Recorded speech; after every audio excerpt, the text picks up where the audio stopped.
जय जिनेन्द्र। तीन भुवन में सार वीतराग विज्ञानता, शिव स्वरूप शिव कारणमहु त्रियोग संभारी के। पंडित दौलत राम जी कृत 6 डाला ग्रंथ पर हमारा अध्ययन चल रहा है।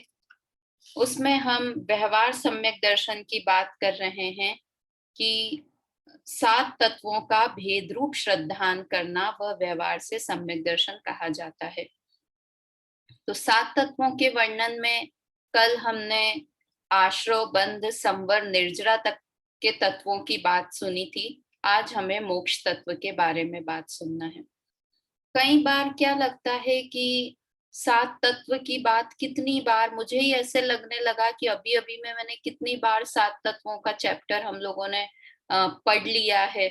कि भाग में पढ़ा, फिर लघु जैन सिद्धांत प्रवेशिका में 7 तत्व, फिर वो चार्ट वगैरह के द्वारा 7 तत्व पढ़े, यहाँ पर 6 डाला में 7 तत्व का वर्णन पढ़ रहे हैं।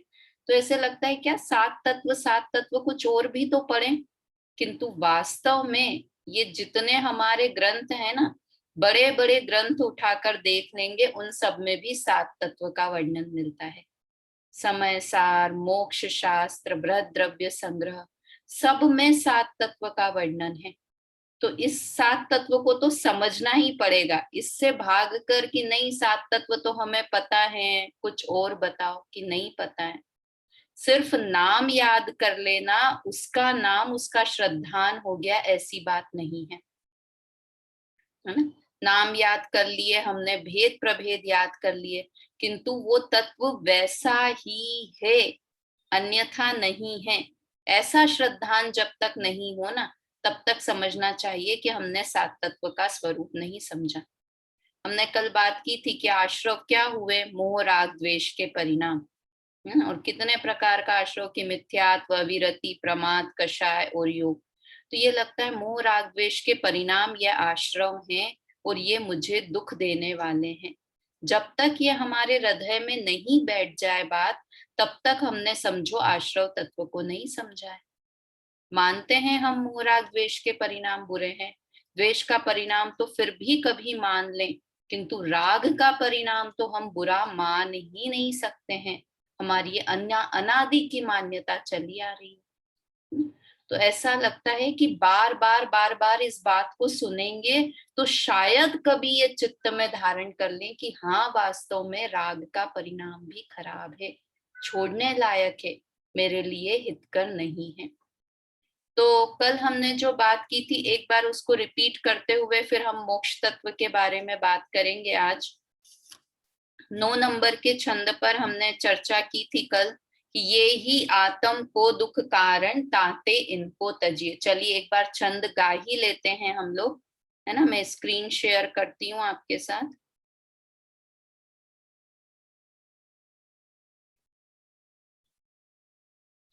है ना, ये छंद बोलते हैं पहले 9 नंबर का छंद।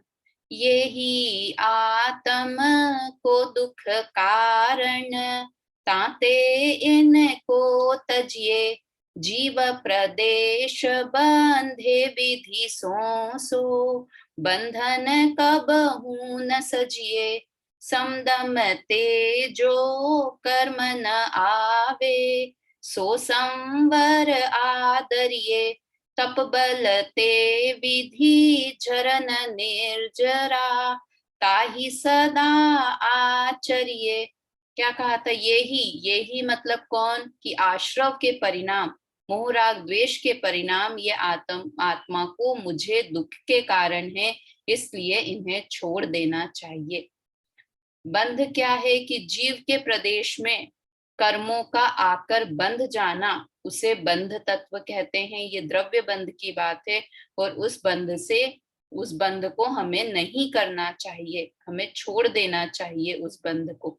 संवर क्या है कि सम और दम से कर्मों का नहीं आना, उसे कहते हैं संवर। सम और दम की कल परिभाषा देखी थी हमने, किसे कहते हैं सम और किसे कहते हैं दम। कि सम होता है कषायों का अभाव, उसे कहते हैं सम। और दम किसे कहते हैं, इंद्रियों और मन को जीतना उसे कहते हैं दम। तो सम और दम से कर्म नहीं आते हैं, वही संवर तत्व है। देखो ये तीन तरीके से हम संवर की बात कर सकते हैं कि सम और दम करना मतलब कषायों को जीतना और इंद्रियों को वश में करना, वो संवर हुआ। या शुद्ध परिणाम की शुरुआत होना, वो संवर हुआ। या कहेंगे कि कर्मों का आना रुक जाना, है ना, उसे संवर कहते हैं। तो तीन तरह से संवर का कथन हो गया, किंतु वास्तव में देखेंगे तो ये तीन तरह सिर्फ कहने के तीन तरह हैं, तीनों का भाव एक ही है। अलग अलग एंगल से ये तीनों बातों को कह रहे हैं कि जब आत्मा शुद्ध भाव करेगा तो अपने आप उसी ही समय पर कर्म भी आने रुक जाएंगे, है ना। और उसी समय जब आत्मा को जान रहा है तो उस समय वो इंद्रिय और मन को उसने जीत रखा है, मतलब इंद्रिय और मन को वश में कर रखा है। जब शुद्ध भाव कर रहा है तो कषाय के भाव नहीं हो रहे हैं, तो ये सम हो रहा है। तो वास्तव में ये इतनी सारी परिभाषाएं जो ग्रंथों में आती है ना, उनका अगर हम भाव देखें तो एक ही भाव होता है। ये अलग एंगल से कि आप इंद्रियों की उस समय क्या स्थिति होती है जब संवर का भाव होता है कि इंद्रियां कंट्रोल में रहती हैं। कंट्रोल में रहती है का क्या मतलब, इंद्रियों को जीतना, इस शब्द का क्या अर्थ है। इंद्रियों को जीतना इस शब्द का क्या अर्थ होता है कि जीतना मतलब, देखो एक वो सूरदास जी थे, है ना, उन्होंने इंद्रियों को जीता था। तो कैसे जीता था इंद्रियों को, क्या किया था उन्हें सूरदास जी ने, कि उन्होंने कहा कि मैं पराई नारियों को देखता हूं तो मुझे विकार उत्पन्न होता है ना, मैं पराई स्त्रियों को देखता हूं तो मुझे विकार उत्पन्न होता है। तो क्या करना कि मैं अपनी आंखें फोड़ लेता हूं, तो न पराई स्त्रियां दिखेंगी और न मुझे विकार होगा।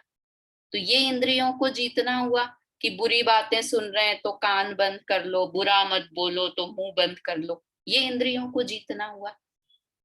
कि वास्तव में इंद्रियों के विषय की तरफ इच्छा ही नहीं होना, इंद्रियों को विषयों को भोगने की इच्छा ही नहीं होना, वो है इंद्रियों को जीतना ना। सूरदास जी जैसे नहीं, आंखों को अंधे, आंख अंधी कर ली तो मन में तो खराब विचार आ सकते हैं या नहीं आ सकते हैं। तो ये इंद्रियों को जीतना नहीं है। इंद्रियों को जीतना मतलब पराई स्त्रियों को देखें और मन में विकार ही उत्पन्न नहीं हुआ, ये हुआ चक्षु इंद्रिय को जीतना। समझ में आया। तो इस तरह से कि जब हमने शुद्ध परिणाम जीव करता है जब, तो अपने आप से इस तरह के भाव ही नहीं आते हैं जीव को, है ना। तो इसे कहते हैं इंद्रियों को जीतना। तो ये तीन परिभाषाएं, तीन बोलने के तरीके तीन हुए कि सम दम करना उसका नाम संवर है। इसका मतलब भी यही है कि शुद्ध परिणाम हो रहे हैं या आत्मा के शुद्ध परिणामों का होना, वो भी वही बात है। और तीसरी बात की कर्मों का आना रुक जाना, वो भी वही बात है। समझ में आया। तो ये तीनों वास्तव में एक ही बात है, अलग अलग तरीके से कही हुई है। देखिए अपन आगे और क्या पढ़ा था, ये संवर के बारे में पढ़ा था हमने। उसके बाद है निर्जरा के बारे में क्या पढ़ा था कि तप की शक्ति से कर्मों का, देखिए ये लाइन क्या थी, तप बल ते विधि झरन निर्जरा, है ना। तप बल ते विधि झरन निर्जरा, विधि का अर्थ क्या था, कर्म। तप के बल से कर्मों का निर्जरित हो जाना, है ना। तप का अर्थ ही क्या है कि आत्मा में लीनता, आत्मा में प्रतिपन्न करना, उसका नाम तप है। तो आत्मा में जैसे जैसे लीन होते जाएंगे उस समय कर्म झड़ते जाएंगे। तो कर्मों का झड़ना बोले, झड़ना बोले उसे भी निर्जरा कहते हैं, और तप करना उसे भी निर्जरा कहते हैं, इच्छाओं का निरोध करना उसे भी निर्जरा कहते हैं। वास्तव में ये कहने के तीन तरीके हैं, किंतु उस समय जीव क्या कर रहा है कि जीव अपने आत्मा में स्थिर होने का परिणाम कर रहा है।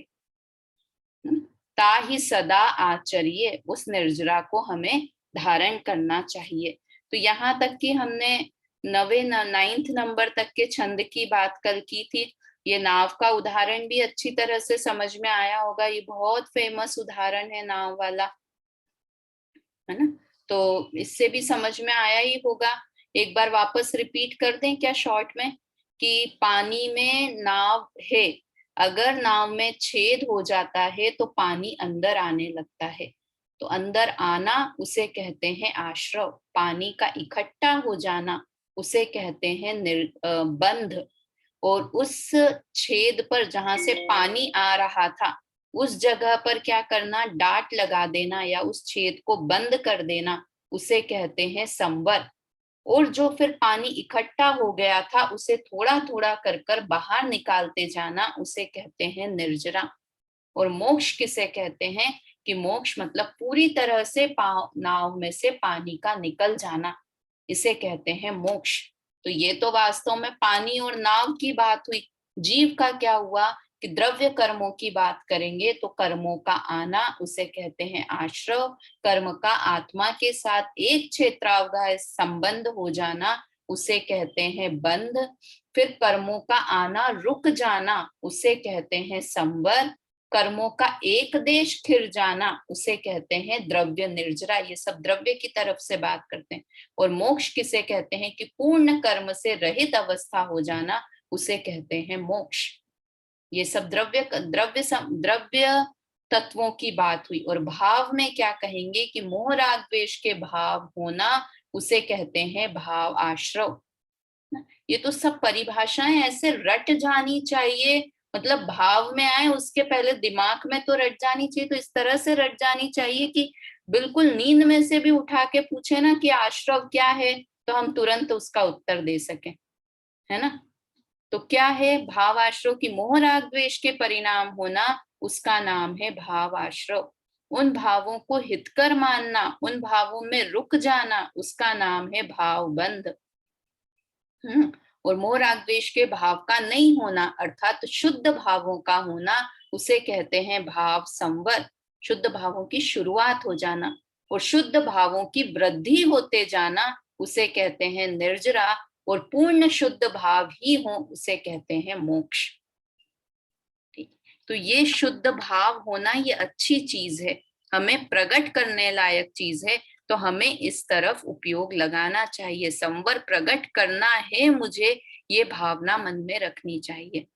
ठीक है, यहाँ तक कि ये बार बार देखो, इन चीजों में बिल्कुल रिपीटेशन नहीं समझना चाहिए।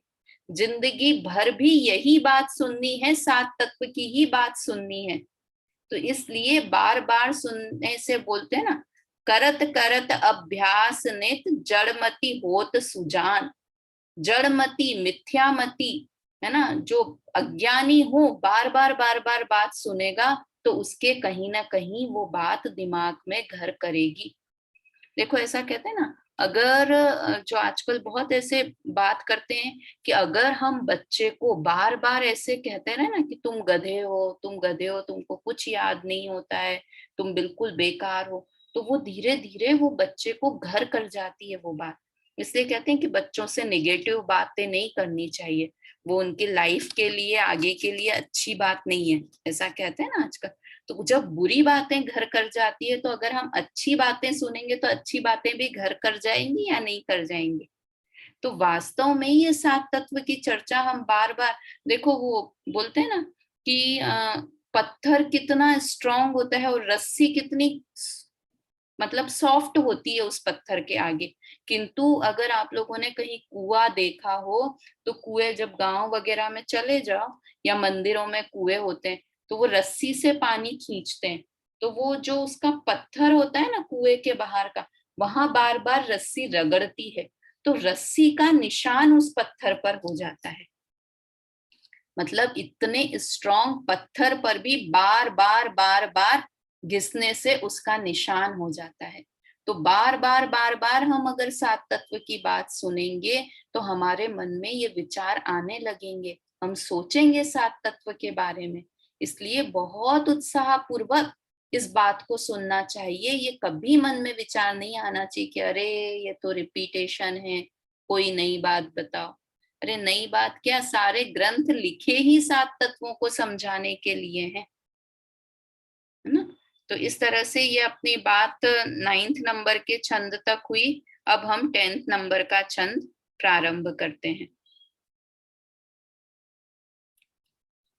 10th नंबर के छंद में क्या बताया है, मोक्ष तत्व का वर्णन करके और क्या बताने वाले हैं?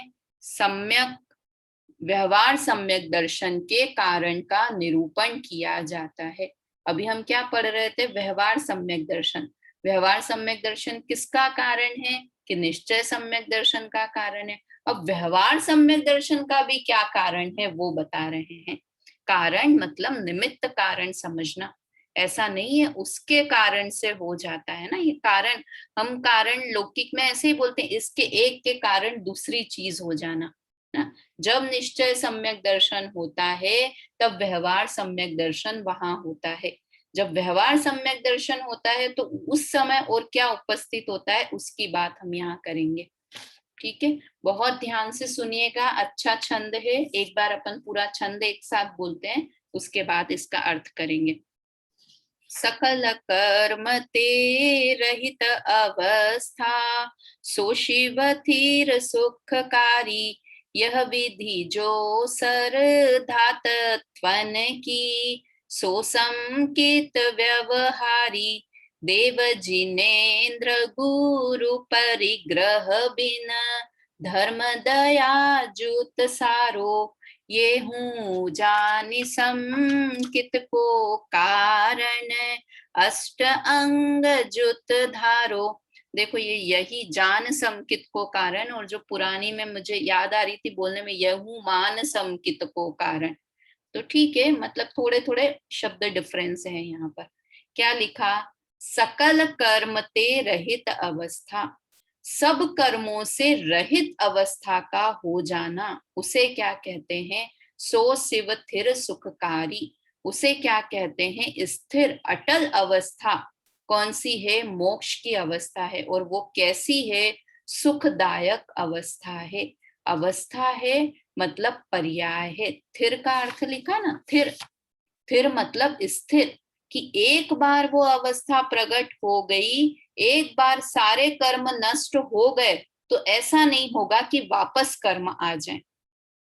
कितनी कितनी बड़ी गारंटी है ये, कि हम सोचें कि अगर हमने इतनी मेहनत करके सारे सकल कर्म मतलब आठों कर्म, है ना, सारे घातिया कर्म और अघातिया कर्म, सब के सब, सकल मतलब सारे कर्मों से जो रहित अवस्था। देखो अवस्था, एक एक शब्द कितना इंपॉर्टेंट है। अवस्था शब्द बोला ना, अवस्था मतलब पर्याय ना। सब कर्मों से जो रहित पर्याय है उसे क्या कहते हैं? मोक्ष। शिव मतलब मोक्ष। वो कैसा है? कि वो कैसी अवस्था है? कि स्थिर अवस्था है। तो एक तो तरफ बात कर रहे हैं कि पर्याय, और पर्याय को कैसा कह रहे हैं? कि स्थिर। तो ये तो हमने तो पर्याय का शब्द आज तक क्या पढ़ते हुए आए? पर्याय कि जो नष्ट होती रहे, नष्ट होती रहे प्रति समय, उसे पर्याय कह रहे हैं। और ये क्या कह रहे हैं यहाँ पर? कि स्थिर दशा है। तो वास्तव में मोक्ष स्थिर अवस्था भी है, और कैसी है? अवस्था भी है। अवस्था का अर्थ भी पर्याय है, स्थिर भी है और परिवर्तित भी हो रही है। इसका क्या मतलब है?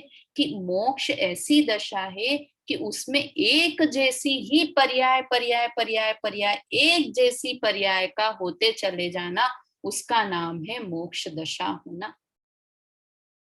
अभी हमारी कैसी दशा होती है? कि कभी सुख होता है, फिर दुख होता है ना। अभी हम मनुष्य पर्याय में हैं, फिर तिर्यंच पर्याय में, देव पर्याय में, ऐसे बदल बदल के पर्याय। मनुष्य में भी अभी बालक हैं, फिर जवान हुए, फिर प्रौढ़ हुए, फिर वृद्ध हुए। अवस्थाएं बदलती रह रही है ना। अवस्था तो बदलती, पर हमेशा अलग अलग टाइप की अवस्था आ रही है। सिद्ध भगवान की भी अवस्था तो बदल रही है। जैसे अनंत सुख, तो अनंत सुख है, तो अनंत सुख की जो पर्याय सुख सुख सुख ऐसी पर्याय हो रही है, तो प्रति समय नई सुख की पर्याय हो रही है, किंतु एक जैसी हो रही है। उसका नाम है स्थिर दशा होना।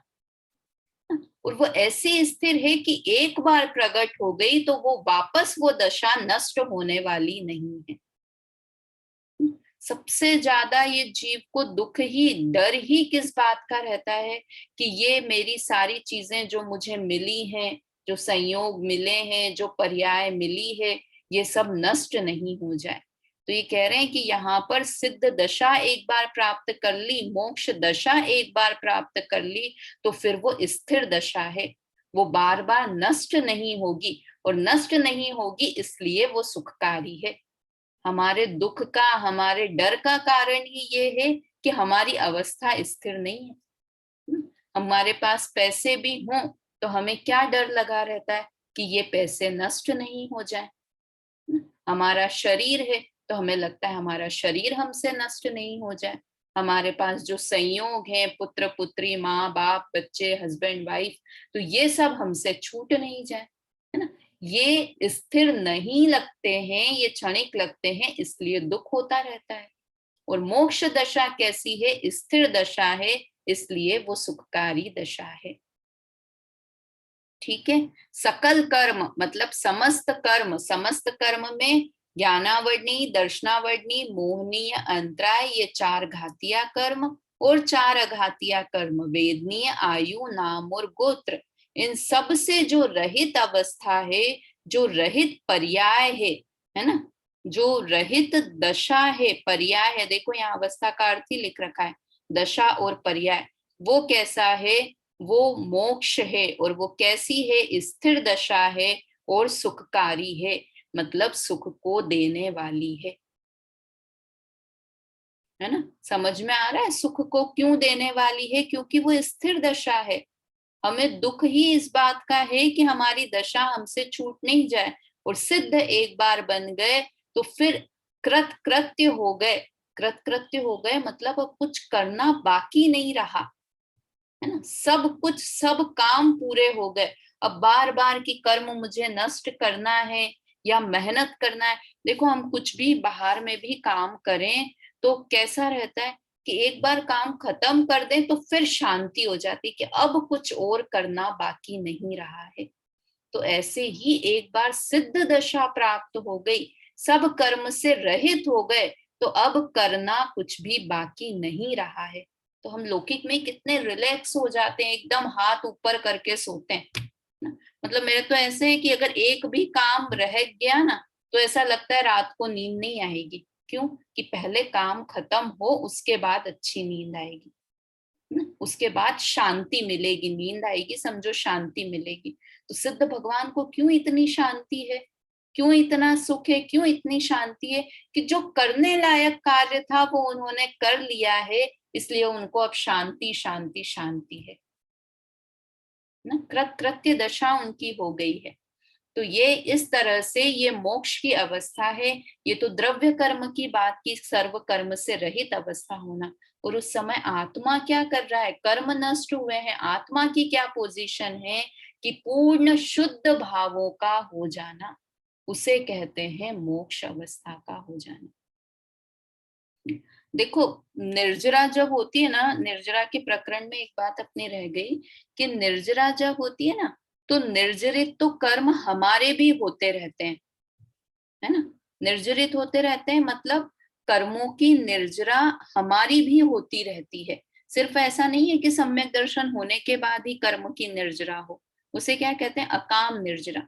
कि हमने कर्म निर्जरित, जैसे कर्म का उदय मुझे अभी आया है ना, प्रति समय हमें कर्म का उदय आ रहा है, 8 कर्मों का उदय प्रति समय हमें हो रहा है। तो अभी सारे कर्मों का उदय आ रहा है, तो जितने कर्म का उदय आया उतने निर्जरित हो गए, मतलब कर्म उदय दिए और उसके बाद नष्ट हो जाते हैं।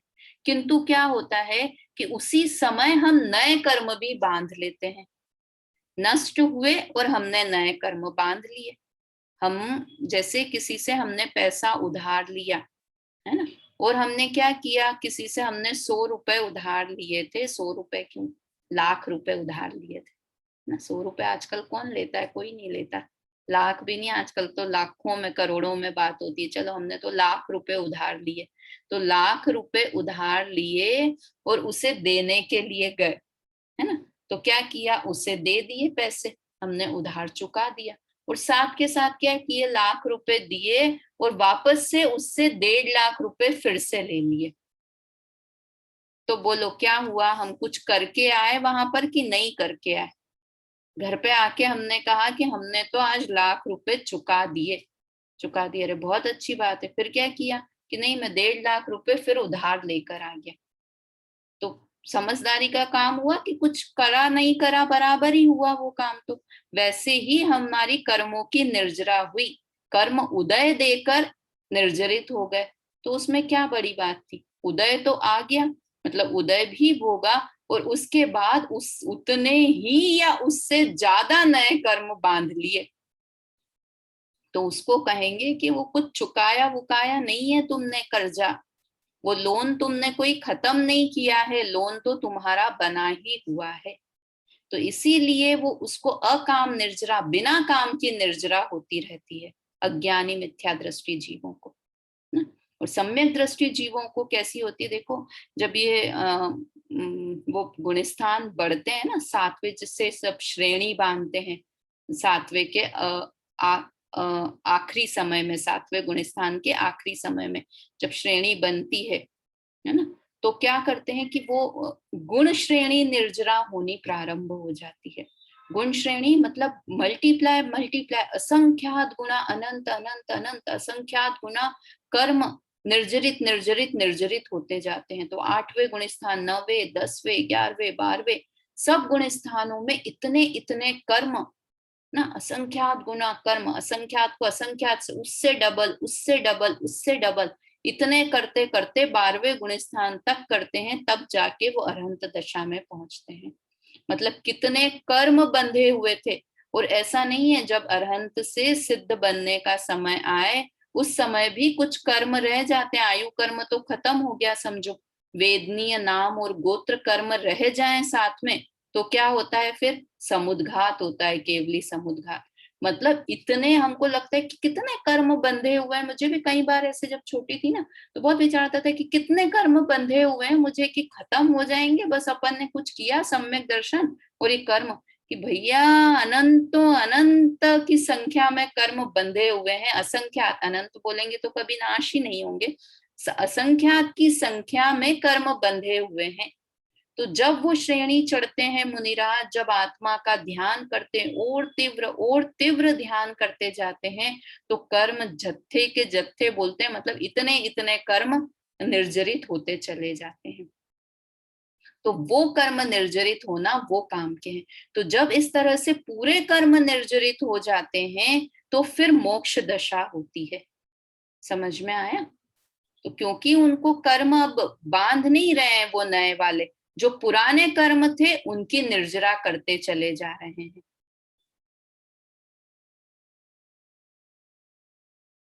तो इस तरह से ये वाली बात हुई। अब अपन आगे की बात करते हैं। आगे 1 मिनट, ये फिर कुछ गड़बड़ हो गई।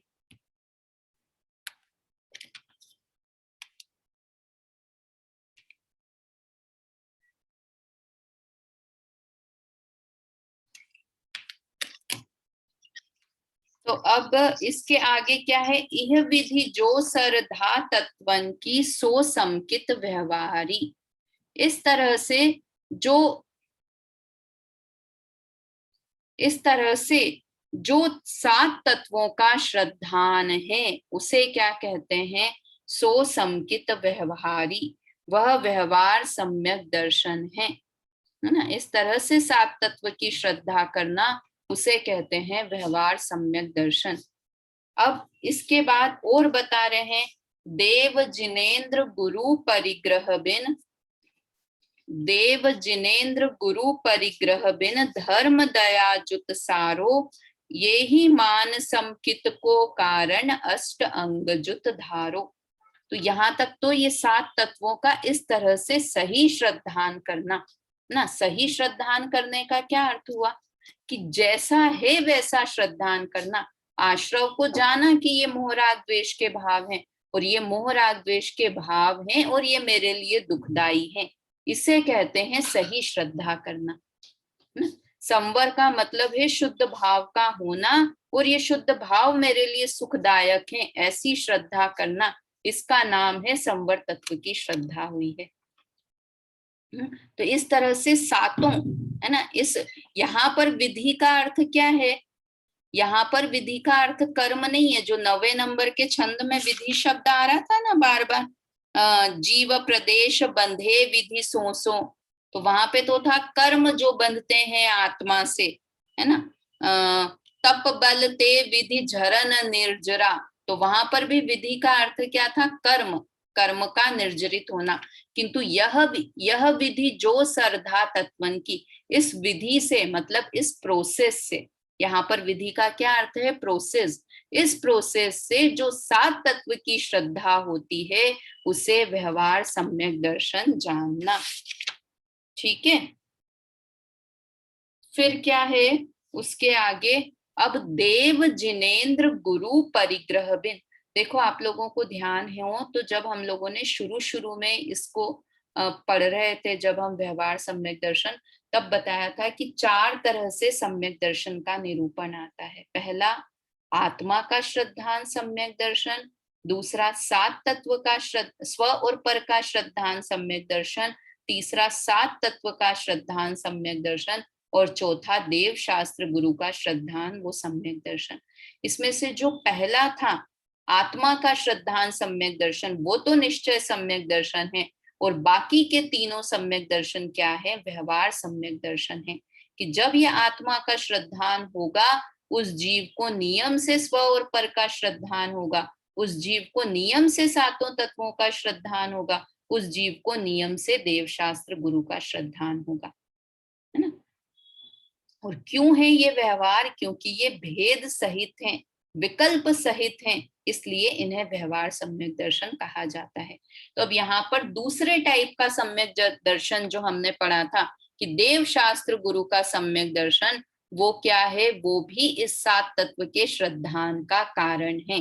क्या क्या, देव जिनेन्द्र, देव कैसे, जिनेन्द्र, अपन जो बोलते हैं ना जय जिनेन्द्र, है ना, अपन रोज बोलते हैं जय जिनेन्द्र, तो जिनेन्द्र शब्द का क्या अर्थ होता है, भगवान। कि भगवान ऐसे भगवान की जिन्होंने इंद्रिय को जीत लिया है, जिनेन्द्र, इंद्र, इंद्रियों को जीतने वाले हैं, उन्हें जिनेन्द्र कहते हैं।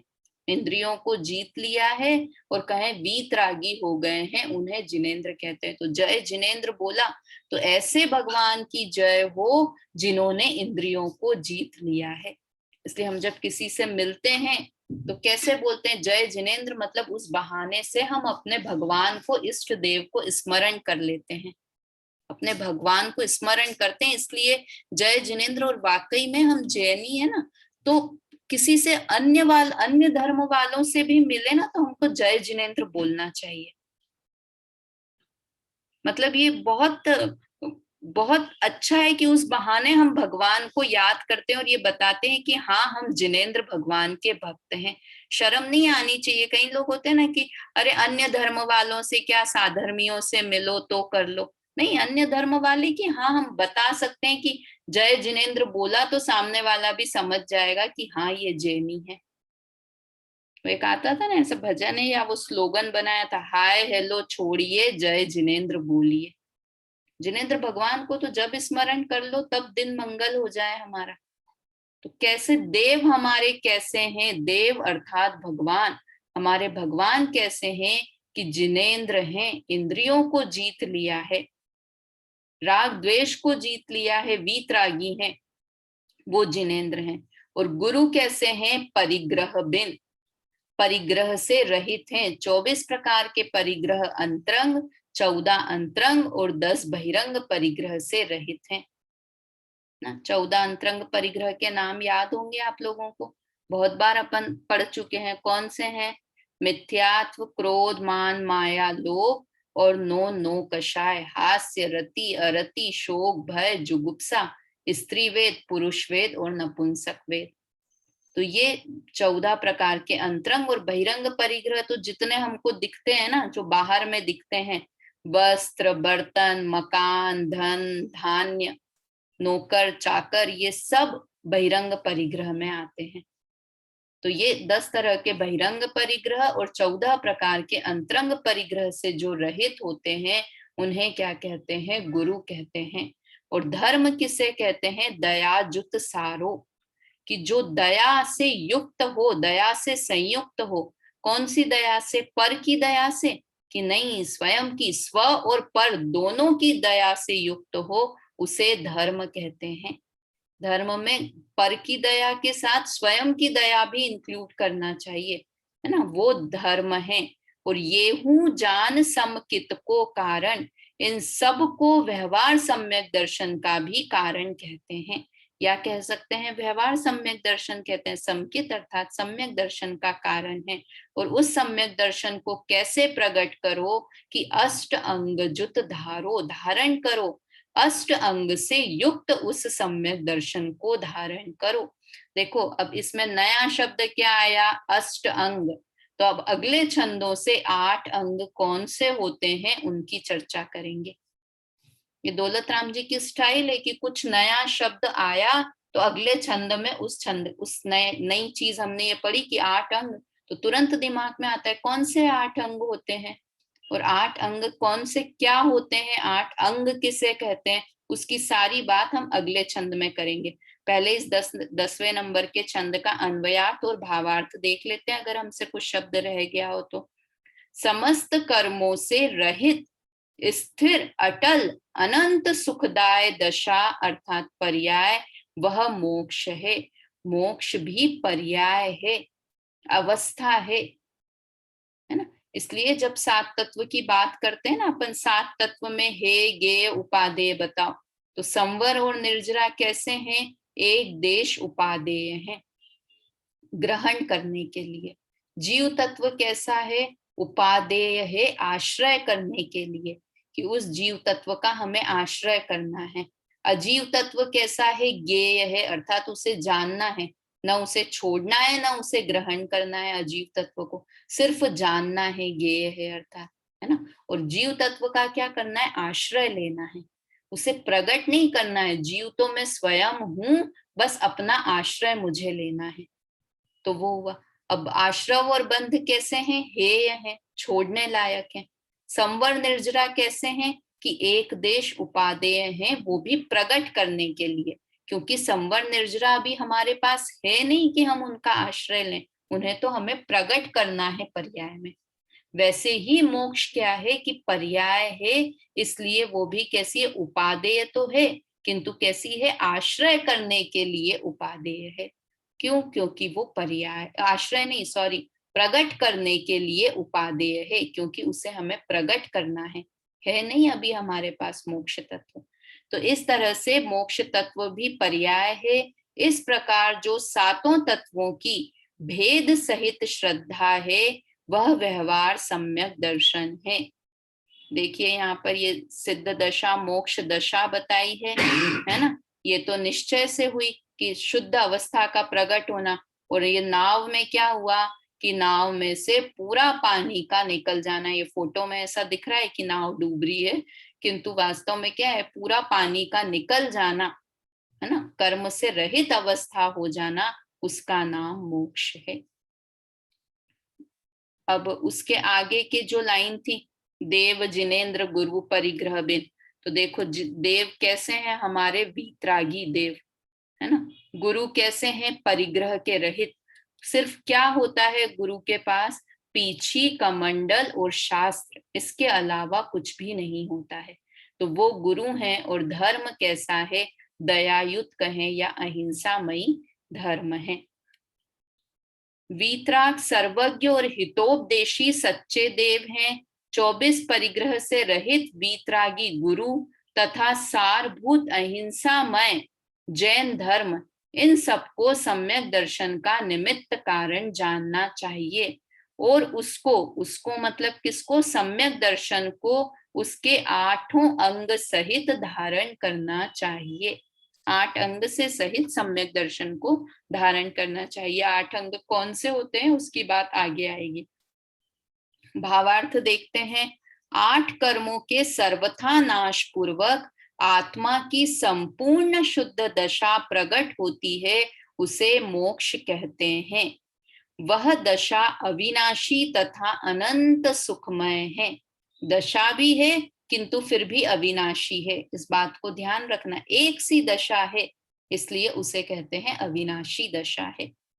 जिस प्रकार नौका में आया हुआ सारा पानी निकालने से नौका पूर्णतः पानी रहित हो जाती है, उसी प्रकार आत्मा में से समस्त कर्म पृथक हो जाने से आत्मा की पूर्ण शुद्ध दशा मोक्ष दशा प्रकट हो जाती है, अर्थात आत्मा मुक्त हो जाता है। पर्याय में मुक्त दशा प्रकट हो जाती है, द्रव्य स्वभाव से तो आत्मा मुक्त स्वरूपी ही है, पर्याय में भी मोक्ष दशा प्रकट हो जाती है। फिर क्या लिखा, जीव अजीव को उनके स्वरूप सहित जानकर स्व तथा पर का यथावत मानना, आश्रव को जानकर उसे हेय रूप, बंध को जानकर उसे अहित रूप, संवर को जानकर पहचान कर उसे उपादेय रूप, निर्जरा को पहचान कर उसे हित का कारण मानना चाहिए, मोक्ष का स्वरूप समझकर उसे परम हितकारक मानना चाहिए। मतलब ये लाइन थी ना, यह विधि जो श्रद्धा तत्वन की, तो कैसी श्रद्धा करना कि क्या मेरे लिए हितकारी है और क्या मेरे लिए अहितकारी है, वैसी श्रद्धा करना। ये मोक्ष मार्ग प्रकाशक में से बात लिखी हुई है ना। तो इस तरह से बात हुई। इस प्रकार सामान्य और विशेष रूप से सातों तत्वों की अचल श्रद्धा करना उसे व्यवहार सम्यक दर्शन कहते हैं। सामान्य रूप से और विशेष रूप से, ये अपन ने बात की थी कि सामान्य तो खाली उसकी परिभाषा देख ली, विशेष रूप से उसके भेद प्रभेद को समझना, उसमें क्या है और उपादेय है वो सब जानना, वो विशेष अचल श्रद्धा हुई, उसे व्यवहार सम्यक दर्शन कहते हैं। जिनेन्द्र देव वीतराग निर्ग्रंथ दिगंबर जैन गुरु तथा जिनेन्द्र प्रणीत अहिंसामय धर्म व्यवहार सम्यक दर्शन के कारण है, अर्थात इन तीनों का यथार्थ श्रद्धान भी व्यवहार सम्यक दर्शन कहलाता है। उसे आगे कहे जाने वाले 8 अंग सहित धारण करना चाहिए। आगे कहेंगे 8 अंग, उस प्रकार से धारण करना चाहिए। यहाँ यह भी ध्यान रखना चाहिए कि निश्चय सम्यक दर्शन के बिना मात्र व्यवहार को व्यवहार सम्यक्त्व नहीं कहा जा सकता। कि भाई मैं अभी कह दूं कि मुझे तो सम्यक दर्शन है, तो कैसा सम्यक दर्शन है मुझे, कि मुझे तो देव शास्त्र गुरु का पूरा श्रद्धान है, मैं अपने ही जिनेन्द्र देव को ही देव मानता हूँ, है ना, गुरु को ही, सच्चे गुरु को ही गुरु मानता हूँ, धर्म जैन धर्म के अलावा किसी धर्म को नहीं मानता हूँ, तो मैं तो सम्यक दृष्टि हो गया। ऐसा है, सम्यक दृष्टि है कि निश्चय के बिना वो व्यवहार व्यवहार नाम भी नहीं पाता है, वो व्यवहार सम्यक दर्शन भी नहीं है। कब तक नहीं है, कि जब तक आत्मा का श्रद्धान नहीं है, तब तक अगर मुझे देव शास्त्र गुरु का श्रद्धान है, तो वास्तव में वो सही श्रद्धान मुझे नहीं है। समझ में आया? मतलब वो एक घड़ा जो श्रद्धा का घड़ा है, वो ही उल्टा रखा हुआ है, तो उसके ऊपर आप कितनी भी चीजें कि मुझे तो 7 तत्व का बहुत अच्छे से श्रद्धान है, मुझे स्व और पर का श्रद्धान है, मुझे देव शास्त्र गुरु का श्रद्धान है, तो वो भी निश्चय नाम नहीं पाएगा, सम्यक नाम नहीं पाएगा। कब तक? जब तक आत्मा का श्रद्धान नहीं है। इसलिए क्या करना, कि सबसे पहले निश्चय सम्यक दर्शन प्राप्त करने का पुरुषार्थ करना। और वो कब होगा, कि वो होगा तो देव शास्त्र गुरु के सानिध्य में ही। इसलिए उसे कारण बताया, निश्चय सम्यक दर्शन का कारण बताया। 7 तत्व की चर्चा जैन धर्म के अलावा कहीं नहीं सुनने को मिलेगी। इसलिए जिसे 7 तत्व का श्रद्धान करना है, उसे सबसे पहले देव शास्त्र गुरु का श्रद्धान करना है। देव शास्त्र गुरु का श्रद्धान होगा तो 7 तत्व का श्रद्धान है, और 7 तत्व का श्रद्धान है तो आत्मा का श्रद्धान भी होगा। ठीक है, इस तरह से ये बात हमारी हुई। अभी का समय हुआ, कल हम चर्चा करेंगे 11वें नंबर के छंद से, जहां से अब ये जो सम्यक दर्शन है, तीसरी ढाल ही कहते हैं, सम्यक दर्शन की ढाल है, तो इसमें पूरा अब सम्यक दर्शन के कितने भेद होते हैं, कौन से अंग होते हैं, कौन से गुण होते हैं सम्यक दर्शन में, बहुत सुंदर चर्चा अब 7 छंदों में आने वाली है, 11 से लेकर 17 नंबर तक के छंद में। तब हम वहां से बात करेंगे। अभी जिनवाणी स्तुति करते हैं। निज निधि निज में बताई, यह अनंत उपकार है, इसके लिए जिन वाणी माँ को वंदना शत बार है, वंदना शत बार है। जय जिनेन्द्र।